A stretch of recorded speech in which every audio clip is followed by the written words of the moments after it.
Assalamualaikum warahmatullahi wabarakatuh. Halo everyone, perkenalkan nama saya Aliviarto Audi dengan NIM 134231016. Saya adalah mahasiswa PGSD Fakultas Komputer Pendidikan di Universitas Budi Waluyo. Di sini saya akan mepresentasikan tugas bisnis plan yang saya buat, yaitu tentang telur asin berbagai rasa. Yang pertama adalah latar belakang. Seiring dengan berkembangnya dan perubahan zaman, membuat banyak kegiatan bisnis yang terjadi di masyarakat, salah satunya di sektor kuliner. Sektor kuliner terus berkembang pesat karena makin banyaknya ide dan kreativitas dalam pengolahan suatu bahan makanan. Selera konsumen pun berubah-ubah mengikuti perkembangan kuliner yang ada, sehingga akan memunculkan produk makanan di Indonesia dengan inovasi-inovasi rasa dan kreasi dalam pengolahan suatu bahan makanan. Salah satunya adalah telur asin. Rencana usaha yang akan saya dirikan adalah menjual telur asin dengan variasi berbagai rasa. Nama usahanya adalah Salted Egg, yang merupakan terjemahan bahasa Inggris yang artinya telur asin. Biasanya, banyak orang yang menjual telur asin dengan rasa asin saja. Nah, di sini saya membuat inovasi, yaitu telur asin dengan berbagai varian rasa. Hal ini bertujuan untuk memuaskan selera konsumen agar tidak bosan karena perubahan-perubahan lingkungan. Oke, selanjutnya adalah rumusan masalah. Rumusan masalah yang saya buat ada 3. Yang pertama, berapa besar biaya produksi, pendapatan dan keuntungan dari usaha telur asin aneka rasa. Kedua, bagaimana usaha telur asin berbagai rasa dapat sukses menembus dunia pasar. Dan yang ketiga adalah bagaimana usaha dalam menghadapi persaingan dalam bisnis. Visi misi usaha. Visi usaha saya yang pertama adalah menciptakan usaha dengan kualitas yang baik dengan harga ramah di kantong. Kedua, memenuhi kebutuhan jajanan masyarakat.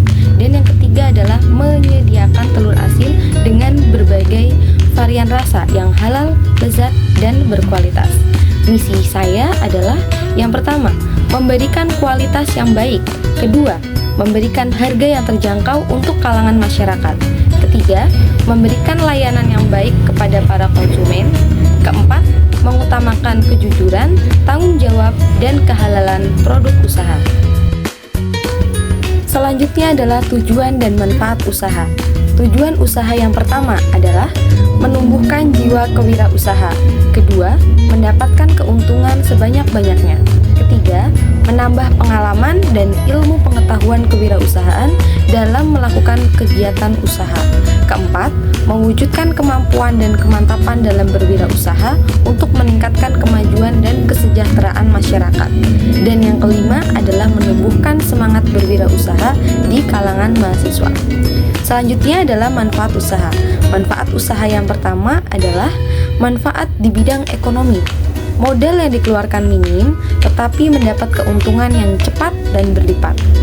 Manfaat yang kedua yaitu adalah manfaat bagi pemilik, termasuk usaha yang mudah dilakukan, membangun bisnis sendiri melalui pengalaman berwirausaha, untuk memenuhi salah satu tugas mata kuliah, atau menambah kemandirian serta melatih keterampilan memasak.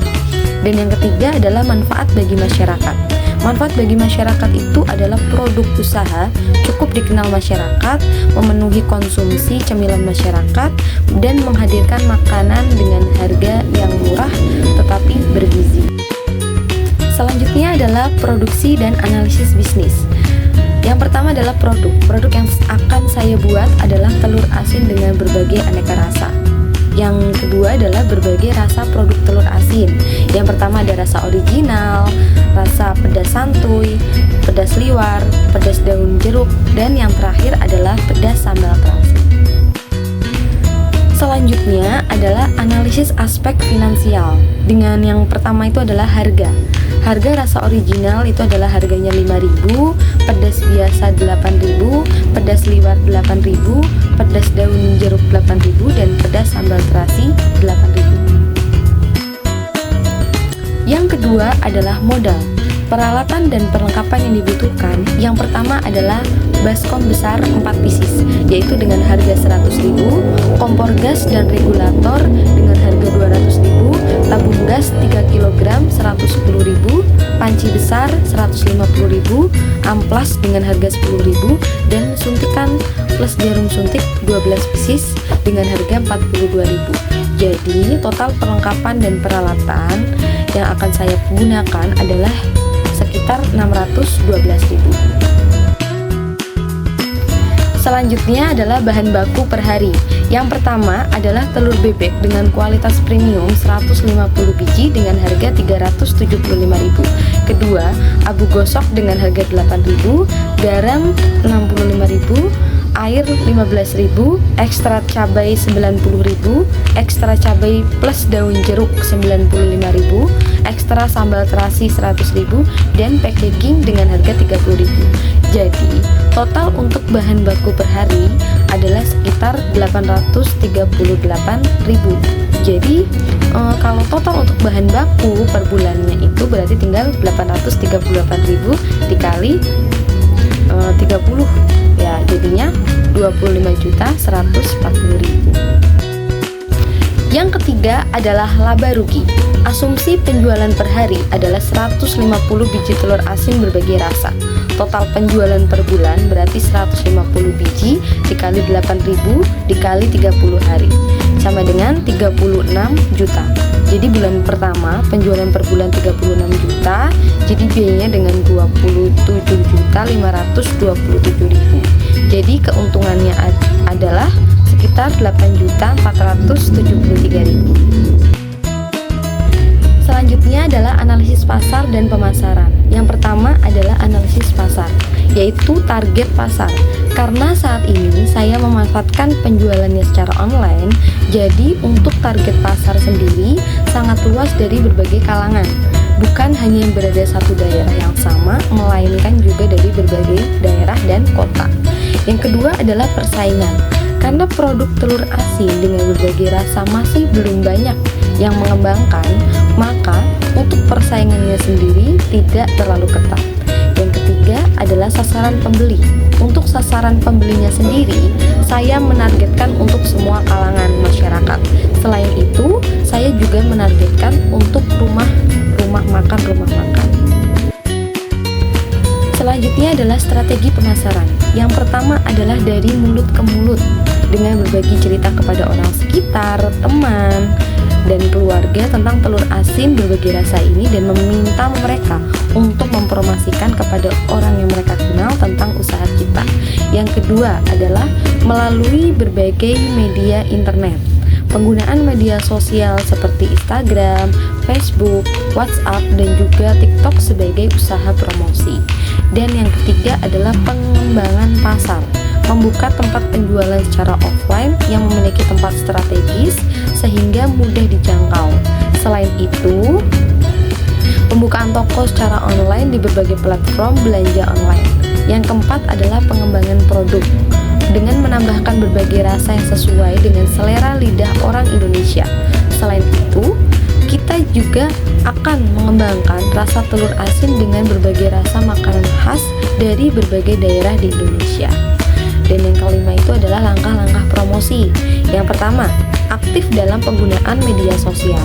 Kedua, memberikan potongan harga dengan minimal belanja. Tiga, memberikan potongan harga di momen-momen tertentu.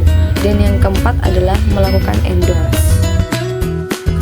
Oke teman-teman, selanjutnya adalah perencanaan bisnis. Yang pertama itu adalah metode pelaksanaan program. Nah, di dalam metode pelaksanaan program ini ada 5 bagian. Yang pertama ada metode pengumpulan data. Mencatat segala jenis data, baik itu pemasukan atau pengeluaran, dan kendala-kendala apa saja yang menghambat kelancaran dalam usaha telur asin agar nantinya dapat menjadi bahan evaluasi ke depannya. Yang kedua adalah survei bahan baku dengan menjalin kerjasama dengan berbagai pemilik peternak itik telur agar memperoleh harga telur yang lebih murah dibanding dengan pasaran. Yang ketiga adalah sosialisasi kepada masyarakat dengan memberikan testimoni kepada pelanggan sebelum mereka membeli atau juga dengan memberikan diskon untuk hari pertama penjualan. Yang keempat adalah penjualan dan pemasaran produk. Nah, penjualan telur asin ini dilakukan setiap hari, tapi tapi lebih prioritas pada hari weekend. Dan yang kelima adalah pembagian hasil kerja. Hasil keuntungan bersih dibagi sama rata dengan yang lain. Oke, selanjutnya yang kedua adalah rencana usaha. Di dalam rencana usaha itu ada 3 bagian. Yang pertama ada rencana jangka pendek, yang kedua ada rencana jangka menengah, dan yang ketiga adalah rencana jangka panjang.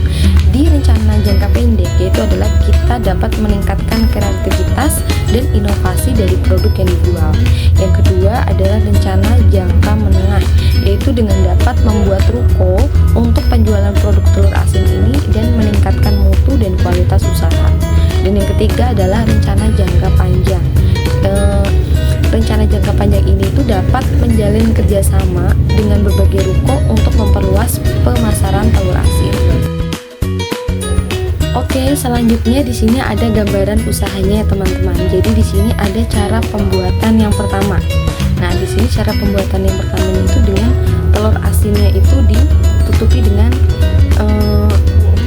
batu bata dan garam, terus didiamkan sekitar 1 minggu sampai 2 minggu di dalam toples atau tempat yang tertutup gitu. Jadi biar telurnya itu dapat rasa yang sesuai kita harapkan. Jadi ada bisa rasa asin, terus pedas ataupun manis gitu. Jadi di sini ada cara pembuatan yang pertama yaitu dengan menggunakan batu bata, digulung-gulung pakai batu bata. Nah, selanjutnya itu ada gambaran usaha yang kedua ya teman-teman. Jadi di sini ada gambaran cara pembuatan telur asin yang kedua, yaitu dengan inovasi baru dengan menggunakan cabai rawit, terus menggunakan garam biar menghasilkan rasa telur asin yang pedas. Nah, di sini di gambar ini ada telur asin yang dimasukkan ke dalam suatu wadah sambil didiamkan sama sekitar 1 minggu sampai 2 minggu. Terus di gambar yang kedua itu direndam dengan air cabai, terus ditutup menggunakan toples dan didiamkan. Nah, setelah didiamkan seminggu 2 minggu baru kita ambil, terus kita kukus atau rebus gitu.